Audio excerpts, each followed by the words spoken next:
the participants come and they start doing a scene and they have to pick up the lines randomly and just talk about them. And I remember even at one time setting up one of the lines as in, I have 6 words to say to you, and I picked up the chit not knowing how many words there were, and they turned out to be exactly 6 words. Yeah, I'm Siddharth Chatterjee. I'm from the class of 2021, so I'm a senior now. But I tend to overthink things a lot. Sometimes that comes in useful because I've just thought of thought of all the possibilities that could happen.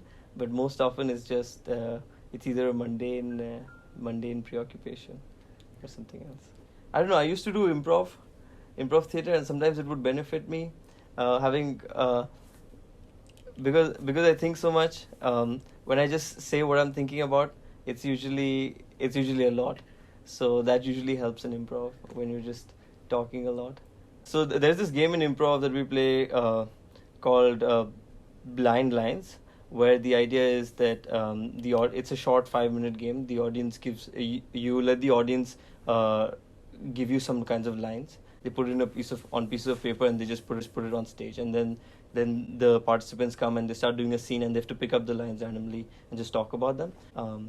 And yeah, so I just channel my own overthinkingness in improv. That helps. Okay. I feel like I've gone through quite a significant change in my own beliefs and perceptions of the world, and I think that has come from putting in a lot of time and effort into my meditation practice, and also into trying to just explore what it is that I care about.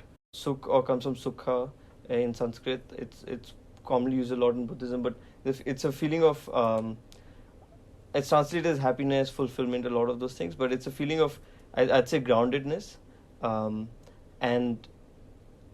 and buoyancy, I guess. But so it's a positive feeling that is not tied to any particular thing going your way or having any particular kind of thing. And I do love being in nature generally. So it's very nice to just walk around, to hear birds or insects. My favorite place has a lot to do with kind of my memories of the place, but it's probably boarding school. And I always had a great time because it's a very idyllic, beautiful place. There are like farmlands that you can run across, or you can go and see sunsets on the hills. There are a lot of rocky hills there. So in that way, animals and insects do have a large part in making me feel like I belong to a place. I really love animals, but I also have this kind of confused relationship where I believe that we owe a lot of things that we owe to persons, we also owe to animals, in that they're suffering beings and things like that, and we have a moral responsibility to them. But I also do eat meat, which I wish I didn't, and I'm trying to change that, but it's not yet changing. So I guess I have a confused relationship. I guess it's never been my intention, but I hope that if people do remember me, they do get the sense or feeling that there are multiple ways to do your time at Yale-NUS. But I don't know. I've always found that when I wasn't trying so hard to do too many things, and when I was just being more comfortable being myself, whether that was taking time out to be with my friends or to meditate with them or something like that, I always had a better time. I want people to feel like the Yale-NUS is a space where you can do that, and where you can explore things that are not academic, or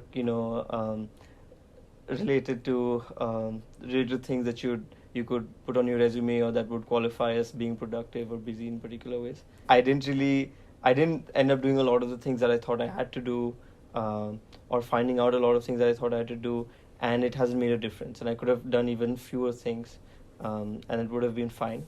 So I guess what I would tell my younger self, and probably what my future self would tell my present self as well, would be that you have a lot more time than you think. So you can just be. It's fine.